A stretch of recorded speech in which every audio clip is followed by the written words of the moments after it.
സുഹൃത്തുക്കളെ, കഴിഞ്ഞ 2-3 ദിവസമായിട്ട് നമ്മൾ മലയാളികൾ എന്താണ് എന്ന് കൃത്യമായിട്ട് മറ്റുള്ളവർക്ക് മനസ്സിലാക്കി കൊടുത്തുകൊണ്ടിരിക്കുകയാണ്. മലയാളികൾ ആരെങ്കിലും മറ്റുള്ള സ്റ്റേറ്റിൽ ആരെങ്കിലുമൊക്കെ ഒന്ന് തൊട്ടു കഴിഞ്ഞാൽ നമ്മളിലെ മലയാളി രക്തം ഉയർന്നു വരുമെന്നും ആ മലയാളി രക്തം അത്തുംഗ ശൃംഗത്തിൽ എത്തിപ്പെട്ട് ആരൊക്കെയാണ് നമ്മളെ ട്രോളാൻ വന്നേ അവന്റെ പേജ് പൂട്ടിക്കുമെന്നുള്ള ഒരു മുന്നറിയിപ്പ് പോലെയാണ് മലയാളികൾ ഇപ്പോൾ പെരുമാറിക്കൊണ്ടിരിക്കുന്നത്. ഞാൻ തന്നെ പറഞ്ഞു വരുന്ന ഈ ഒരു വിഷയം നിങ്ങൾക്ക് ഇപ്പോൾ മനസ്സിലായിട്ടുണ്ടായിരിക്കും. രൺവീർ എന്ന് പറയുന്ന ഒരു വലിയ യൂട്യൂബറാണ്. ഏറ്റവും നന്നായിട്ട് നമ്മുടെ യോഗയെ കുറിച്ചിട്ടും നമ്മുടെ ആത്മീയതയെ കുറിച്ചൊക്കെ ഇന്ത്യൻ ഹൈന്ദവ ആത്മീയതയെ കുറിച്ച് ഗംഭീരമായി സംസാരിക്കുന്ന മനുഷ്യനാണ്. സത്യമായിട്ട് പറഞ്ഞു കഴിഞ്ഞാൽ അവന്റെ യഥാർത്ഥ സ്വഭാവം എന്താണെന്ന് വെളിപ്പെടുന്ന രീതിയിലായിരുന്നു ഇന്ത്യസ് ഗോട്ട് ടാലന്റ് എന്ന് പറയുന്ന പ്രോഗ്രാമിൽ ഒരു ആങ്കറായി ഇരുന്നുകൊണ്ട് അവൻ പറഞ്ഞ വാക്കുകളെല്ലാം പച്ച അശ്ലീലമായിരുന്നു പല ആൾക്കാരും പറഞ്ഞത്. ആ പ്രോഗ്രാമിന്റെ രീതി അങ്ങനെ തന്നെയാണ് കേട്ടോ. റോസ്റ്റിംഗ് ആണ് അതിന്റെ ഏറ്റവും പ്രധാനപ്പെട്ട രീതി എന്ന് പറയുന്നത്.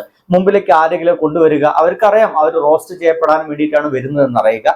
അതുകൊണ്ട് തിരിച്ച് അങ്ങോട്ടും ഇങ്ങോട്ടും റോസ്റ്റ് ചെയ്യാനുള്ള സാധ്യതകൾ അവിടെ ഇഷ്ടം പോലെ ഉണ്ട്. അതുകൊണ്ട് തന്നെ അങ്ങോട്ടും പറയുന്നുണ്ട് ചില ആളുകൾ, ചില വാക്കുകൾ തിരിച്ച് ഇങ്ങോട്ടും പറയുന്നുണ്ട്.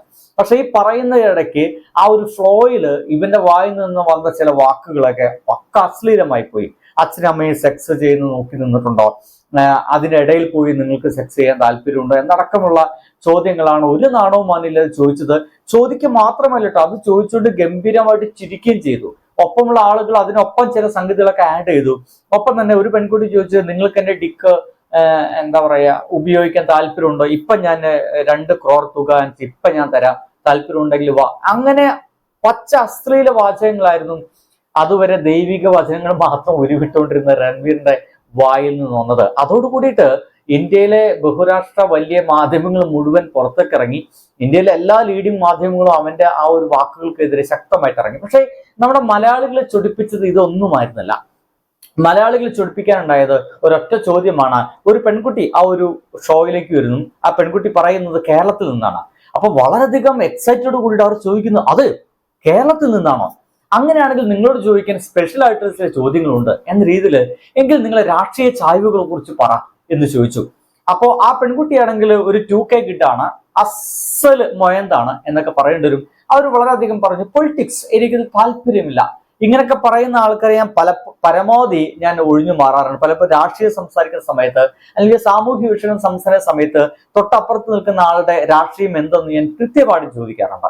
ആ ചോദിച്ചിട്ട് അത് പറയാൻ താല്പര്യമില്ലാത്ത ആൾക്കാരോട് ഞാൻ സംസാരിക്കാറില്ല. കാരണം എനിക്ക് രാഷ്ട്രീയമില്ല എന്ന് നിങ്ങളോട് ആരെങ്കിലും പറയുന്നുണ്ടെങ്കിൽ അവൻ അല്ലെങ്കിൽ അവൾ ഒരു പക്ക വർഗീയവാദിയായിരിക്കും എന്ന കാര്യത്തിൽ ഒരു സംശയവുമില്ല. അത്തരം ആളുകൾ മാത്രമാണ് നിങ്ങളോട് എനിക്ക് രാഷ്ട്രീയമൊന്നുമില്ലേ, ഞാൻ നല്ല ആൾക്കാരൊപ്പമാണ് എന്ന് പറയുന്ന ആളുകളുടെ രീതി. നമ്മൾ അറിഞ്ഞറിയാതെ ഈ രാഷ്ട്രീയം എന്നുള്ള സംഗതിയിൽ ഉൾപ്പെടുന്നുണ്ട് എന്നുള്ളതാണ് ഒരു യാഥാർത്ഥ്യം. ഇനി നിങ്ങൾ മനസ്സിലാക്കേണ്ട വേറെ കാര്യം, ഈ പെൺകുട്ടി അപമാനിച്ചതിന്റെ ഭാഗമായിട്ടാണ് ഇവന്റെ പേജിലൊക്കെ കയറിയിട്ട് മലയാളികൾ ഇങ്ങനെ പൊങ്കാലിട്ടുകൊണ്ടിരിക്കുന്നത്. ആ വീഡിയോ ഒക്കെ അവസാനം യൂട്യൂബ് നേരിട്ടിട്ട് വന്ന് അത് ഡിലീറ്റ് ചെയ്യുന്ന അവസ്ഥ വരെത്തി. പക്ഷേ ഇവിടെ സംഭവിക്കുന്ന വേറെ വിഷയം എന്താ വെച്ച് കഴിഞ്ഞാൽ, ആ പെൺകുട്ടിയുടെ കയ്യിൽ ഒരു വലിയ തെറ്റില്ല എന്നുള്ളതാണ്. ഇന്ത്യസ് ഗോട്ട് ടാലന്റിൽ പങ്കെടുത്ത ആ പെൺകുട്ടിയുടെ കയ്യിലും ഒരു വലിയ തെറ്റില്ലേ? ഉണ്ട്. 100% ആ പെൺകുട്ടിയുടെ കയ്യിൽ തെറ്റുണ്ടെന്ന് ഞാൻ പറയും. കാരണം അത് നമ്മൾ മലയാളികൾ ആരും ശ്രദ്ധിച്ചിട്ടില്ല തോന്നുന്നു. ഒന്ന് കേട്ടു നോക്കാം എന്താണ് അവർ കൃത്യമായിട്ടും പറഞ്ഞതെന്ന്. What's your political leaning? Political leaning? I don't watch politics. Don't have any political opinion? No. Did you vote? Me? Kerala, sir.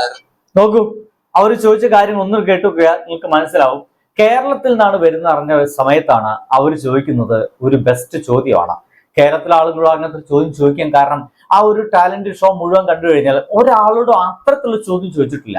നിങ്ങളെ പൊളിറ്റിക്കൽ ലീനിങ് എന്താണ്, നിങ്ങളുടെ രാഷ്ട്രീയ ചായ്വ് എന്താണ്, ഇടതുപക്ഷമാണോ വലതുപക്ഷമാണോ, അല്ലെങ്കിൽ എന്താണ് നിങ്ങളുടെ രാഷ്ട്രീയ ചിന്താഗതി എന്താണ്, ഇതാണ് ചോദിക്കുന്നത്. അതിന്റെ അർത്ഥം എന്ന് ചോദിക്കുന്നത് നിങ്ങൾ CPM കാരനാണോ, നിങ്ങൾ BJP കാരനാണോ, അല്ലെങ്കിൽ നിങ്ങൾ കോൺഗ്രസ്സുകാരനാണോ, സുഡാപ്പിയാണോ, സംഘിയാണോ എന്നൊന്നല്ല. നിങ്ങളെ രാഷ്ട്രീയപരമായിട്ട് നിങ്ങൾ ചിന്താഗതി എന്താണെന്നുള്ളതാണ്. ഈ രാഷ്ട്രീയം എന്ത് എന്ന് പലർക്കും ഇപ്പോഴും വലിയ ബോധ്യമൊന്നുമില്ല. എന്താണ് രാഷ്ട്രീയം എന്നുള്ളത് ഒരു ചെറിയ ധാരണ പോലെ നിങ്ങൾക്ക് ഇപ്പോൾ ഒന്ന് കിടക്കാം. We must first define politics. Unfortunately, in our country, politics means an unbridled quest for power without any sense of values, buy your vote, divide society on caste, region, religion, language, and then be heinous while in power. That's not what politics is. If politics is about making our society better, politics the quest for power is one end, but there are many, many things in the spectrum. സുഹൃത്തുക്കളെ, To my പല mind, ആൾക്കാരും വിചാരിച്ചു വെച്ചിരിക്കുന്നത് ഈ രാഷ്ട്രീയം എന്ന് വെച്ച് കഴിഞ്ഞാൽ ഏതെങ്കിലും ഒരു പാർട്ടിയുടെ കൊടി പിടിച്ച് നടക്കുക എന്നുള്ളതാണ്. അത് മാത്രമല്ല, നമ്മുടെ എല്ലാവരുടെയും ദൈനംദിന ജീവിതത്തിൽ അറിയാതെ എങ്കിലും ഇടപെട്ടുകൊണ്ടിരിക്കുന്ന ഒന്നാണ് ഈ രാഷ്ട്രീയം. ഒരുപക്ഷെ ഇവൾക്ക് നിങ്ങളെ ആ ഒരു മനുഷ്യൻ എന്താ പറയാ, ചോദ്യം ചോദിക്കുക റൺവീർ എന്ന് പറയുന്ന മനുഷ്യരുടെ അസൽ സംഖ്യയാണ്. അതുകൊണ്ട് തന്നെ ഈ ഒരു പെൺകുട്ടിക്ക് അങ്ങനത്തെ ചില സാമൂഹ്യ ബോധം എന്തെങ്കിലും ഒരു അല്പസ്വല്പം ഉണ്ടായിരുന്നെങ്കിൽ അവൾക്ക് അങ്ങോട്ട് ചോദിക്കാനുള്ള ഒരൊറ്റ മറുപടി, അങ്ങോട്ട് പറയാനുള്ള ഒരു മറുപടി, നിങ്ങളെ രാഷ്ട്രീയ ബോധ്യം എന്താണെന്ന് ചോദ്യത്തിന് മറുപടിയായിട്ട് അവൾക്ക് ഐ ഈറ്റ് ബീഫ് എന്ന് പറഞ്ഞാൽ മതിയായിരുന്നു. ഞാൻ ബീഫ് കഴിക്കും എന്നുള്ള ഒറ്റ മറുപടി കൊണ്ട് അവനെ അടിച്ച് തമർത്തിടാൻ കഴിയുന്ന ഒരു വിഷയമായിരുന്നു. പക്ഷേ അവൾ അത് ചെയ്തില്ല. അത്തരത്തിലുള്ള ധാരണയൊന്നും അവൾക്ക് ഉണ്ടായില്ല എന്നുള്ളതാണ്. അങ്ങനെയാണെങ്കിൽ ഇവിടെ സംഭവിക്കുന്ന ഒരു പ്രധാനപ്പെട്ട വിഷയം എന്താ വെച്ച് കഴിഞ്ഞാൽ, അവൾ അതിൽ നല്ല തെറ്റുകളുണ്ട്. വളരെ വിദ്യാഭ്യാസമുള്ള, വളരെയധികം ഉയർന്ന ചിന്താഗതിയുള്ള ആളുകളാണ് മലയാളികൾ അല്ലെങ്കിൽ കേരളത്തിലെ ആളുകളെന്ന് അവർക്ക് നല്ല ധാരണയുണ്ട്. ആ ചോദ്യം ചോദിക്കുന്ന ആളുകൾ നല്ല ധാരണയുണ്ട്. അതുകൊണ്ടാണ് ഒരു സാധാരണ ഒരു പൾപ്പ് ചോദ്യങ്ങളൊന്നും ചോദിക്കാതെ വളരെ വ്യക്തമായിട്ടുള്ള ഒരു ചോദ്യം ഈ പെൺകുട്ടി ചോദിക്കുന്നത്. നിങ്ങൾ കേരളത്തിൽ നിന്നാണ് എങ്കിൽ ഫസ്റ്റ് ക്വസ്റ്റ്യൻ ഇതാണ്, നിങ്ങൾ രാഷ്ട്രീയ ചായ്വ് എന്താണ് എന്ന് ചോദിക്കുമ്പോൾ അത് കൃത്യമായിട്ട് നമ്മുടെ ചിന്താഗതികളെ, നമ്മളെ കേരളത്തിലെ ആളുകൾ ചിന്തിക്കുന്ന വളരെയധികം ഉയർന്ന രീതിയിലാണ് കൃത്യമായിട്ട് മനസ്സിലാക്കിക്കൊണ്ട് തന്നെയുള്ള ചോദ്യമാണ്. പക്ഷെ അത് മനസ്സിലാക്കാനുള്ള ഒരു അവസ്ഥയിലേക്ക് ആ ഒരു 2K പെൺകുട്ടി അവരുടെ മാനറിസം വെച്ച് നോക്കുമ്പോൾ ആ ഒരു ബോറൻ പെൺകുട്ടിക്ക് മനസ്സിലായിട്ടില്ല എന്നുള്ളതാണ്. അങ്ങനെയാണെങ്കിൽ നമ്മൾ മലയാളികൾ എന്ന് പറഞ്ഞ് അവിടെ പോയിട്ട് ആ മത്സരത്തിൽ പങ്കെടുത്ത ആ പെൺകുട്ടിക്കും നല്ല തെറ്റ് സംഭവിച്ചിട്ടുണ്ട് എന്ന കാര്യത്തിൽ ഒരു സംശയമില്ല. കൂടി പ്രശ്നമാണ് നമ്മൾ അനുഭവിക്കുന്നത്. അതല്ലാതെ സ്വാഭാവികമായിട്ടും ഇത്തരം മലയാളികളൊക്കെ നന്നായി ചിന്തിക്കുന്ന ആളെന്ന രീതിയിലൊക്കെ വിചാരിച്ചുകൊണ്ടിരിക്കുന്ന സമയത്ത് പെട്ടെന്ന് ഇങ്ങനൊരാൾ വന്നിട്ട് പറയുമ്പോൾ സ്വാഭാവികമായിട്ട് ചോദിച്ചു പോകും, അപ്പൊ നിങ്ങൾക്ക് എന്താണ് രാഷ്ട്രീയ അഭിപ്രായങ്ങളൊന്നുമില്ല അല്ലേ, ശരി പോട്ടെ, ഇനി അതൊന്നും വേണ്ട, നിങ്ങൾ വോട്ട് ചെയ്യാറുണ്ടോ ചോദിച്ചപ്പോഴും വളരെ പുച്ഛത്തോടെ ആ പെൺകുട്ടി പറയുന്നത് ഏയ് നോ എന്ന രീതിയിലാണ്. അങ്ങനെയാണെങ്കിൽ ഇത്തരം ആളുകളൊക്കെ ചിന്താഗതി എന്തൊരു ബോറായിരിക്കും. അപ്പൊ അതിന് കിട്ടിയ റോസ്റ്റിംഗ് ആണ് 100% ലിറ്ററസി ഉള്ള സ്ഥലത്ത് നിന്നല്ല സാർ ഇങ്ങനത്തെ ഓരോന്നൊക്കെ വരുന്നത് എന്ന രീതിയിൽ കൂടി നമുക്ക് അതിനെ മനസ്സിലാക്കേണ്ടതാണ്. നമ്മൾ പരിപൂർണമായിട്ട് ആ ഉത്തരേന്ത്യൻ ജനതയെ, ആ ഒരു മനുഷ്യരെ ഇങ്ങനെ അടച്ചാക്ഷേപിക്കുമ്പോൾ നമ്മൾ മലയാളികളുടെ അല്ലെങ്കിൽ മലയാളികളെ റെപ്രസെന്റ് ചെയ്ത് അവിടെ പോയി സംസാരിച്ച ആ 2K കിഡ് വാണത്തിനെ കൂടി നമ്മളൊന്ന് റോസ്റ്റ് ചെയ്യേണ്ടതുണ്ട്. ഇമാതിരി വാണങ്ങളൊന്നും ഇത്തരം പരിപാടികൾക്ക് പങ്കെടുക്കാതിരുന്നാൽ അത്രയും നമ്മുടെ കേരളം കുറെ കൂടി രക്ഷപ്പെടും.